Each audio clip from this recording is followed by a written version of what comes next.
Hey, what's up guys, this is Liam or Weagle on your Overwatch, back with a new video today. Some very interesting news stuff. Every now and then we'd like to compile a load of news, information, and also predictions from the community and interesting posts by the developers of Blizzard. Now, as I was recording this, something very interesting just happened. There's a lot to go through, but this is super important. On the forums, Oh My Bob posted, you can list the heroes you're working on if you'd like.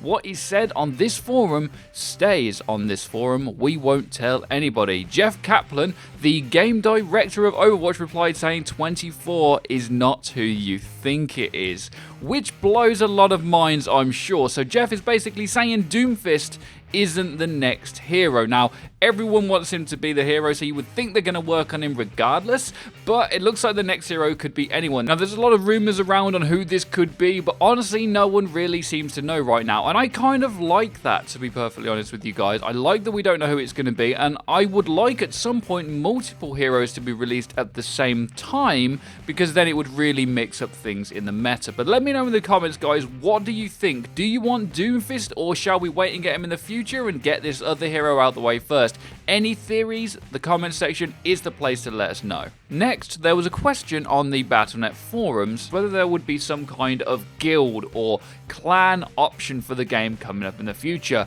Jeff Kaplan replied saying we would be very, in stars, excited to work on a system like this. So what this implies is something that they've really thought about already, which is implementing some sort of system so that people can play with their friends as teams, or even as part of like a big clan and rank up and have its own skill rating, etc. Now, there's different ways that they can do this. Now, there's been a very big debate in the community for a long time on how the queue system should work. Now, a lot of the community are convinced they definitely don't want solo queuers to play against 6-stackers or 5-stackers. Now, even though most games do this and it works well, Blizzard don't seem to want to do it. The community don't seem to want to do it either. It definitely has its benefits because it forces team play and makes people learn the game in the best ways possible as you get up the higher levels of play. But if they don't want to do this and the community don't either, then a very good option is to make a queue where people can play with their friends more often and learn the game as a team. Now, there's a very split opinion on this throughout the community,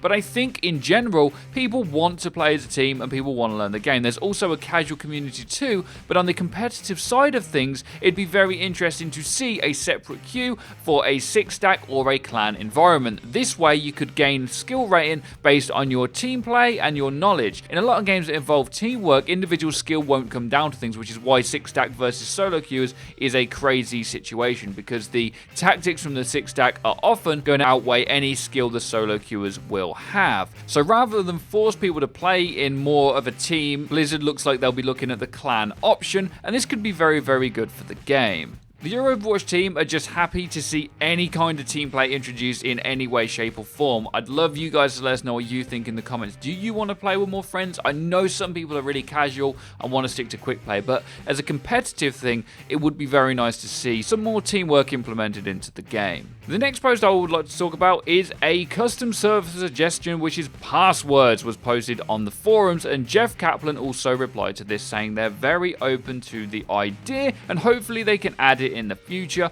One thing that they did do to help streamers was allow for party and custom game invites via their battle tag. Now, there's a very big thing that we briefly spoke about, which is mod tools, which the server browser could definitely help bring forward, hopefully sometime in the future. Now, what mod tools are? They're allowed in Bethesda games, usually have them. Counter-Strike has them. Some games have been created, like Dota, through Warcraft 3's mod tools. So mod tools allow the user to pretty much do anything with the game. So with the use of custom servers, people could then mod their own servers on Overwatch. This, of course, isn't for competitive, but things can be made, such as new maps or heroes changed and balanced in certain ways for maybe the developers to look at and balance accordingly. They might see some really good ideas, but there's also these crazy game modes you could come up with. If you see what people have already created in the limited amount of tools that we have now, imagine people actually being able to go in and and change code and change things with these crazy tools, change abilities, change their damages, change their cooldowns.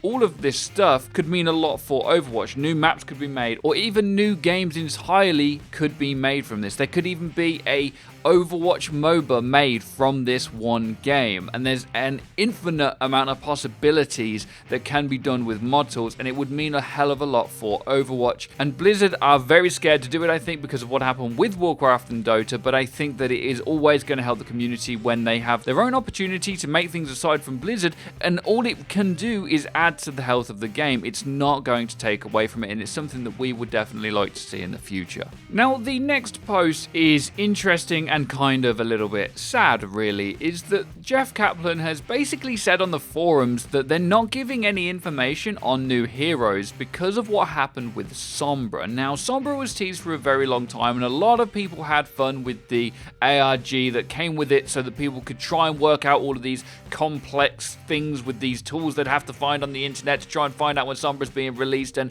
it went on for months and months and months, and it became a bit of a meme. But unfortunately, it looks like the developers have actually taken this to heart a little bit, which is a shame, saying that they are working on new heroes, and heroes being plural, which I'm happy about. Unfortunately, we're never going to know how many heroes are coming up, or even any kind of hints towards them until they actually happen, really, because they're actually scared of having too much hype for the character. And I think that what probably happened with Sombra was that she took longer to make than planned. So the ARG went on and on and on and got dragged out, and because of the memes and some hate that Blizzard got, I think that they don't want to make that mistake again.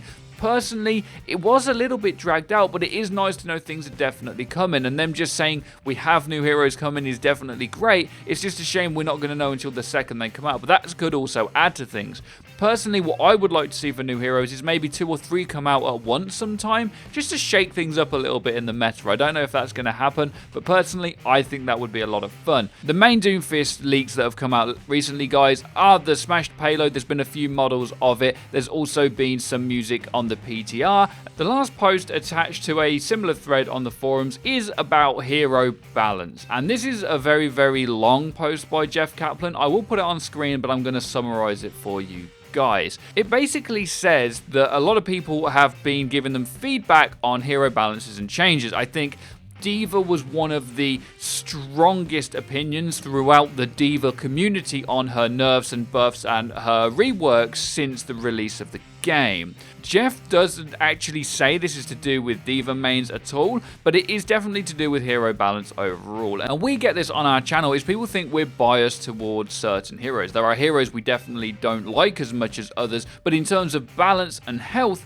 we try to be as fair as possible. Now, D.Va was in a place where she was really strong, and Blizzard got a lot of feedback for nerfing her, even though now I still see her used at Masters and Grandmasters, and she can be used to carry games with the right comp. She's a very good pick, just like Winston is, who is actually also on the underrated side. Jeff says that people are seeing too much black and white when it comes to these hero changes. They're not looking at changing the heroes in a way so that they're really good just for the person that plays the hero. They have to work with the balance of the game. Only so many heroes can be viable within Overwatch at any one time, because there's always going to be 6 to 10 heroes that are just better more often than others, because it's impossible to have the heroes perfectly balanced, or else they'd all be exactly the same hero, right? So there's always going to be niche picks. So there are going to be some heroes, and some people will want to main these heroes that aren't going to be as good as others. And he actually makes a very important line here where he says maining heroes is perfectly natural and bound to happen, but it is a team-based game where you have access to all the heroes. So that's the thing, is Jeff saying, yes, you can main a hero, but have more heroes in your pool to learn. Not all of your mains are always going to be buffed on top of the meta. They're just trying to balance them in the best way possible. There are some people that really hate on Blizzard for their balance of Overwatch, but I've played many games over the years, and Blizzard not only has a very balanced game as it is, yes, there's been the nano meta, but there's always going to be something at the top of the meta, the triple tank being the last one. There's always going to be that best thing, but they've always been very responsive and very careful with their buffs and their nerfs, and now, right now, The meta of Overwatch is the best it's ever been, with most heroes being viable within the game as long as they fit the team comp that you're running. And I think it's very good that Blizzard are not scared to say, look, we're balancing it for everyone, not just for you, X-main, you know? So that's what they want to do. They want it to be fair for everyone, but you got to remember that not everything can be meta at the same time. It's simply not possible. So guys, let me know in the comments what you think to any of this stuff. I think the 6-stack clan queue could be one of the best additions to Overwatch possible. It could be amazing to have more team play, and a lot of the gameplay you've been watching throughout this game will have been 6-stack. I've put it there purposely, but some of it will be solo queue too. Let us know what you think. Be sure to check out our Discord, our Twitter, and our Twitch, where we stream every single day. Make sure you drop a subscribe if you enjoyed, and don't forget to hit that bell icon so you're always notified of our videos. Be sure to drop a like and subscribe if you guys enjoyed, and have a great day as always. Take care and peace, people.